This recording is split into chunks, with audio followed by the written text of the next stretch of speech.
দেখেন ভাই, আমাদের উত্তর শাকতলী 2 নং ওয়ার্ড,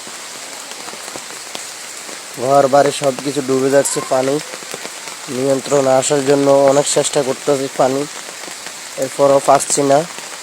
আমি ফানের উপরে হাঁটতেছি, দেখতে তো পাচ্ছেন সব কিছু ভেসে গেছে, এবং কি রোড ঘাট সব কিছু একদম শেষ হয়ে যাচ্ছে।